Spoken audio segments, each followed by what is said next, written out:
funnest club in all of Tampa Bay. However, he is not new to Toastmasters. He is an experienced Toastmaster who comes all the way from New Jersey and has set his roots here in Florida, even though it's hurricane season. Tom Strauss is with Vice President with Nielsen, and he was transferred to this area, perhaps by his own request. I'm not sure. I would request it if I had the opportunity. He spent time with the Open Door Toastmasters. He didn't have this on his introduction, but I looked it up on Facebook. He's won international speech contests and other contests. So I'm going to be expecting great things out of Tom as a member of our Carrollwood Toastmasters. This evening, his speech is entitled The Pilots of Paris.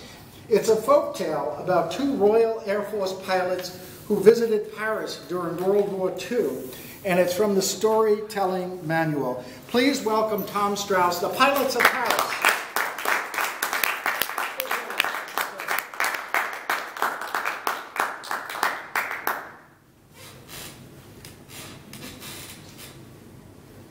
He just graduated from Harvard, and he came back to Paris. He really loved Paris. He felt at home on the streets of Paris. It was 1939. The war was raging in Poland. Now, he did what he could for the men and women on the front. He was a good citizen. He kept up with the newspapers. He was standing on the corner, waiting for the light to change. He pulled his jacket up around him, shivering. Partly because it was cold, partly because he was wondering what his enlisted friends were doing that night on the front. And while he was standing there, looking at the lights of the Champs-Élysées, the noise, he loved it. The sirens in the front desk. The sirens in the fire engines, he loved it. And out of the corner of his eye, he sees two pilots, two RAF, Royal Air Force pilots, walking his way. And he was wondering to himself, wonder what they're doing here in Paris. Maybe they're on leave. And so as he's standing there waiting for the light to turn green, they came up beside him. And the taller of the two pilots looks down at him and says, "Bonjour, sir. Is this the Champs-Élysées?" And the Harvard man, with a smirk, Taurus, he's thinking, "Yes, of course it is." And at that moment, the light turns green, and in lockstep, they start walking across the street. And they walk across the street and up on the other side, and they start talking. And the pilots are infatuated with the Harvard man's discussion of Harvard, of Paris that he loves so much. And the Harvard man's infatuated with the pilots. Their stories, they didn't say too much, but what they said kept him intrigued. And they walked, and they walked, and they talked. And all of a sudden, they came up upon the Harvard Club.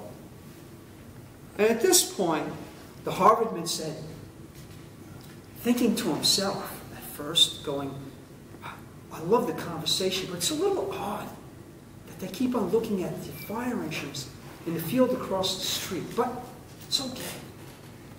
And he invites him. "I'm going into the Harvard Club. Would you like to have dinner with me? We can continue our conversation." And so the taller of the two looked at his watch and he said, "Yes, we can, but we have to leave at midnight." "Fine," said the Harvard man. And they go into the club, and right there in the front, there's a table in front of them, a big glass window overlooking the Champs-Élysées and the fields across the street where the fire engines were. And so they sit down and they talk for hours. And again, they love the conversation, both of them, all three of them.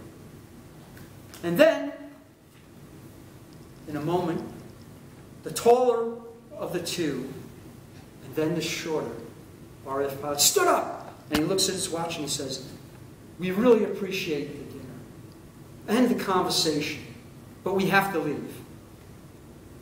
And the Harvard man jumps to his feet and he said, well, I understand, and I enjoyed it too, but can you tell me one thing? Why are you so infatuated with those fire engines and the fire outside? And the taller of the two pilots turns around and he looks at him and he says, "It's like this.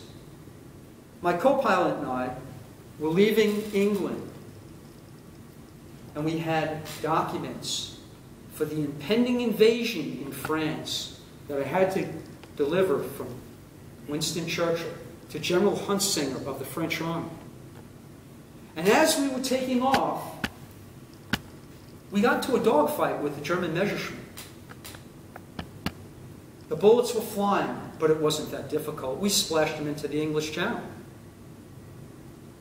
But he got off a couple of shots, and one bullet went through the wing tank, and we started losing fuel. We had a choice. We could turn around and go back to the airport, or we could push forward. We called General Hunsinger and we said, "We will not transmit these plans over the air in case the Germans are listening. We're going to push forward." And they did. And they flew, and it was nighttime. And they came upon the shore of France. And they saw the Eiffel Tower. And they saw the lights of the Champs-Élysées. But they were losing altitude. They were running on fumes. They saw some lights and they figured they could land in the field. And as they were running out of fuel, they came down and they were losing control. And they hit the tower and crashed into the field. And at that point, the pilot pointed out to the field across the street.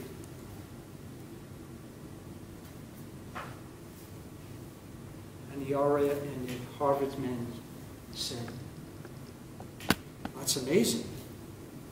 That's some story. But how? How is it possible? That plane is completely destroyed. There's nothing left. How could you walk away without even a scratch? Both of you." And with a ghoulish laugh, the taller of the two pilots looked at the Harvard men and said, "Do you know? We had a dream, my co-pilot and I, to come to Paris, to see the Champs-Élysées, to see La Tour Eiffel, before we died. However, it's too bad we had to see it after we died."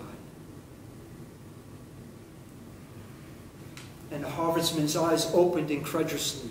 His mouth hung down. He tried to say something, but no words came out. No words at all. And the taller pilot walked over to his friend at the door, and he turned around and he said, "Our time is up," and vanished into the night, right at the stroke of midnight. Mr. Toastmaster.